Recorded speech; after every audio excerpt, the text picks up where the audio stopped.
All right, yeah, so let me tell you about this paper. It's called Encouraging a Go-Getter. And due to the short time, what I will do today is mostly focus on a very simple, very silly example that we can all follow together, but we all go-getters, so let me encourage you to go check the paper on my website. So here is the example. Imagine a young worker who is motivated by the prospect of promotion. Okay, so he will get promoted if he performs sufficiently well. And let's assume that here performance is just the sum of talent and effort. Okay, I told you it will be very silly.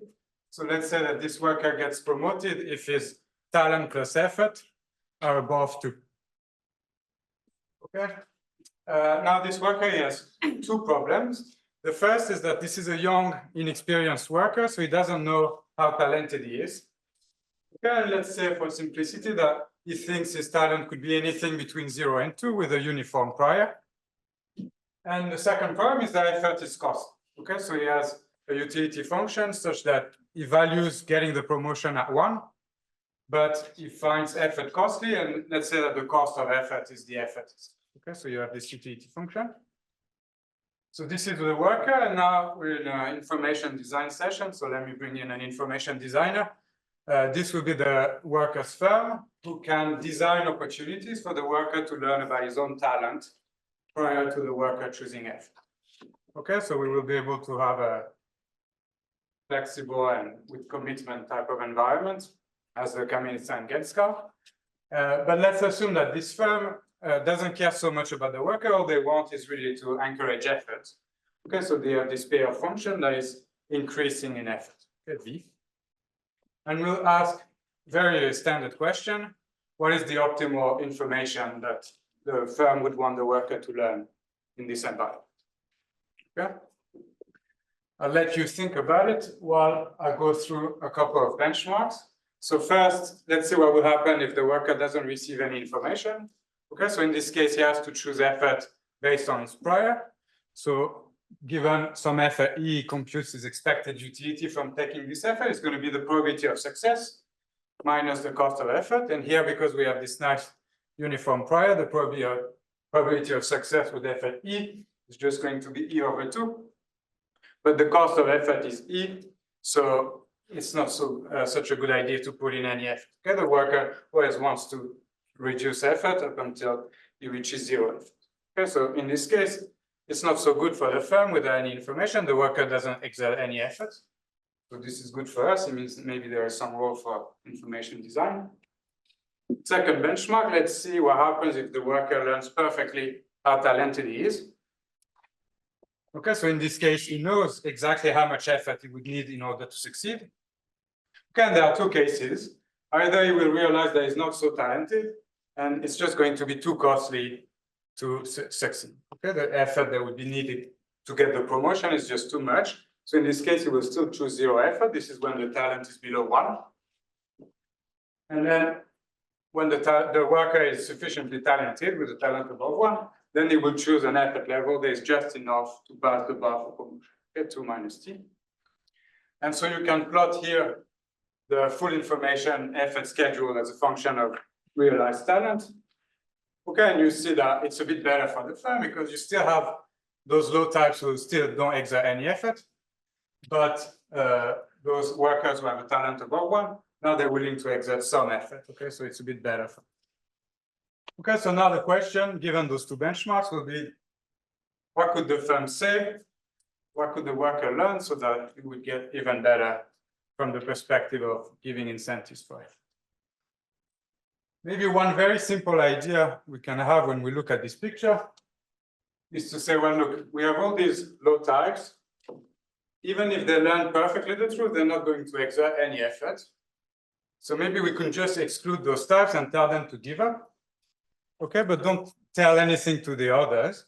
Okay, just tell them not to give. Okay, so a very simple information structure you could consider is this binary signal that says either your talent is below 1, you get the signal 0, or your talent is above 1, you get a signal 1. Okay, what happens to the worker in this case? Well, with the signal 0, he knows that no matter what additional information he could learn, he would still find it optimal to choose 0 effort.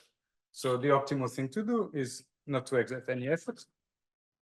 But now what happens to the worker when he receives the signal 1? But now his posterior belief is that his talent is uniformly distributed between 1 and 2. So the probability of success with effort E is exactly E, meaning that the worker now is actually completely indifferent between any effort level between 0 and 1. Depends in particular, if you tell him to exert 1, he finds it optimal to follow this. Okay, so here we can get all those high types. We're putting some effort before to exert now the maximal effort of 1. Okay, so this looks already much better for the firm. You can see, by the way, that it's not so good for the worker because X post is always indifferent between 0 effort or whatever effort he chooses. So his expected payoff is 0. So this is pretty good. Is this optimal? So, well, yes, sometimes it's actually the best thing you can do. Okay, so let me explain. If you look at some arbitrary information structure that the firm could use, I can look at what is the expected effort that is induced by this information disclosure policy. Okay, what is this? It's just going to be the probability of success minus the worker's expected payoff. Okay, here I'm just saying that the expected payoff is probability of success minus expected cost or exerted effort. Now, let's look at these two separately. So first, the probability of success. Well, the worker will succeed when talent plus effort is above 2. But the worker will never find it worth it to put any effort above 1. Okay, so it has to be, for the worker to succeed, it has to be that the talent is at least 1, which is with probability a half. Okay, so the probability of success from the ex ante perspective can never be more than a half. What about the worker's expected payoff? Well, the worker can always guarantee 0 payoff with 0 effort. Okay, so the expected payoff has to be weakly positive. So taken together, these two things, they say that no matter what information structure we use, we can never have more than half expected effort, which is an upper bound that is achieved by the in-or-out policy I just showed you. I think I forgot to mention the name. It was called in-or-out, yeah. You get either give up or you're in. Oh, sorry. I'm going a bit. All right, so whenever this is the only thing we care about, the expected effort, then this is an optimal thing to do. So you have a quick preview. There is more to this, okay? Not only we have the maximal expected effort, but remember that effort is always going to be between 0 and 1. So here we only put mass at the two extremes. Okay, so we also have the most possibly spread effort distribution that could ever be induced. Okay, so this is also optimal whenever the firm lacks spread effort. So say when the payoff function V is convex. Okay, so this is already a pretty good result. We had a very simple idea of how to reveal information to this worker. And whenever the firm experiences increasing returns from the worker's effort, this is actually the optimal thing to do. Okay, so increasing returns from effort is a widely relevant in economics, I would argue, but it's not the entire picture. So now what happens if spread is not so valuable for the firm? What if we have a payoff function that is not convex? Okay, so we saw that we managed to find a policy that generates a lot of mean, but also with a lot of spread. So what I may try to do now is to try to construct a mean preserving contraction that still generates the same mean, but with a bit less spread. Okay, so let me go through the construction. You will take 3 steps. So let's start from the previous in-or-out policy. You have this binary signal, talent below 1, signal 0, talent above 1, signal 1. Now notice that those workers who have a talent just above 1, if I told them perfectly their type, they would find it optimal to choose an effort level that is already pretty high, okay, very close to 1. So what I will do is just give them that information. Okay, I keep the same structure. If your talent is below 1, you still receive the signal 0. But now if your talent is just above 1, say between 1 and 1.1, you receive, you learn perfectly your type. Okay, and then above 1.1, you still receive this pulling signal, and now you know that your talent has to be at least 1.1, so the effort you find optimal to exert is 0.9. Okay, to succeed with it.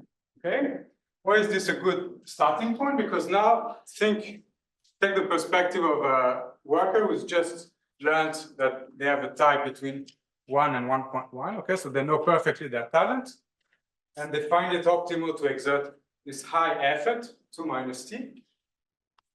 Okay, and they would still find it optimal if there was a small chance that maybe they're actually a low type that would have found it optimal to choose it. Okay, so I have a bit of slack here in the incentive constraint to pull together a very small mass. Okay, I have to make sure it's still optimal to choose the high effort. So a small mass of worker types who would have chosen 0 effort if they knew that. Okay, so I can pull those guys here, and then same thing for those. The third step is the same for those types who receive the signal that their talent is above 1.1. We saw that with f at 0.9, they succeed with probability 1. So I guess again I can add some of the low types with them. Okay, and just enough up until they're just indifferent between this f at 0.9 or deviating to the 0 f. Okay, so I have also a bit of probability mass from the low types that I can do with those. Okay, and I end up with this policy that still promotes the worker whenever his talent is above 1. Okay, and is such that no matter what signal the worker receives, is always indifferent between the effort that I'm asking him to choose given the schedule and 0 effort. Okay, so he still receives 0 payoff. And so for the same reason as before, I still have this maximal mean in the effort distribution. Okay, but now clearly I've taken out some mass from the extreme, so I have a mean preserving function. Okay. Now I chose 1.1, but it was a bit arbitrary, so I can choose some cutoff type t lower bar and do exactly the same construction, replacing 1.1 with t lower bar. Okay, and you see that as you increase this t lower bar, you get fewer and fewer worker types at the bottom that are choosing the 0 effort. Okay, so now I can keep pushing this logic up until there's no worker type who ever chooses 0 effort. Okay, now I have everybody choosing strictly positive effort. Okay, and this will be with some minimal effort level, A star, where I have a huge probability mass, positive probability mass of workers who are choosing effort A star, and then the continuous distribution above A star. Unfortunately, I don't have time to go through the algebra, but A star is actually 1 over E, which shows up a lot in information designs. Okay, and so this policy now, this no quitting policy, where no worker type ever chooses 0 effort, turns out that it's actually optimal whenever the firm experiences decreasing returns from the worker. Okay, when the payoff functions. Okay, so it still has the same mean than this inner hard policy, but now it's actually the least spread feasible distribution with this. So you told me 5 minutes. I think I can try to go through the proof of this. It's going to be a little bit more work than saying we're putting only mass at the extreme, because we have to understand what else could be feasible. But I think I can do it in 5 minutes. Okay, so let's just try to formalize a bit what could be feasible for this firm. Okay, so when I have an information disclosure policy, I can look at the unconditional distribution of induced effort. Yeah, we'll call H the associated CDF. And this is really the only thing the firm cares about, okay, because the firm only cares about effort. And then I have also, from the perspective of the worker, given that he's choosing effort E, he needs to evaluate what would have been the probability of success given any other effort E hat. Okay, so this is what I will call GE of E hat. And it captures the worker's posterior belief given a signal that makes him want to choose f at E. Okay, so these posterior beliefs, they have to satisfy the standard Bayes plausibility constraint. Okay, they have to be consistent with Bayesian updating, so that in expectation, the probability of success with f at E corresponds to the ex ante probability of success with the f at, okay, which is given by this uniform path. Okay, and we have those incentive compatibility constraints that say that the probability, when you're taking f at E, you think that the probability of success with any f at E hat minus that f at choice gives you a lower payoff than if you actually choose f. Okay, and remember, this actually captures everything that is relevant about the information structure. And so the objective of the firm is to maximize expected payoff subject to those two constraints. Okay.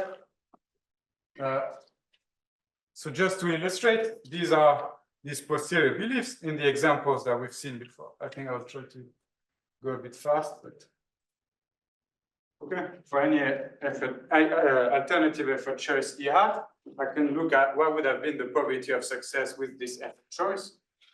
Okay. All right. There's one restriction that will be important about those posterior beliefs, which is that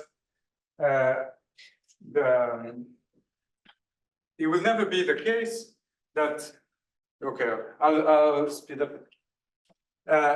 Okay, so whenever the worker could have succeeded with, if he knew perfectly his talent, okay, whenever his talent is above 1,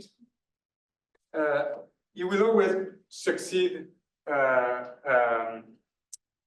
given the information structure that is given by the firm, okay? This is all you need to know. And for us, this is important because it will say that those posterior beliefs, they're actually going to be flat about the effort choice chosen by this. Okay, so these are the restrictions that we have. Suppose that I choose f at E. What could possibly the posterior belief associated to the effort? So first I have to put probability mass at least E at exact below E. Okay, the probability of success with f at E has to be at least E. Why? Because otherwise I would want to deviate to 0. And then could I increase my probability of success with an effort between E and 1? Well, no. Okay, this is the lemma that I've just showed. Okay, so it has to be flat above. Okay, and other than these two restrictions, I just have to, there is this incentive compatibility constraint saying I have to remain below this blue curve. Okay, and then I can just choose any increasing CDF. Okay, starting from 0, finishing at 1. Satisfying this.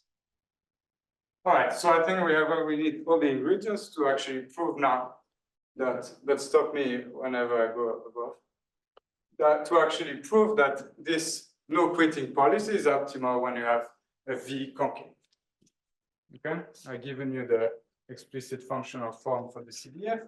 What we want to show is that if I choose any alternative feasible distribution, H, I get a lower payoff as a firm under this H star.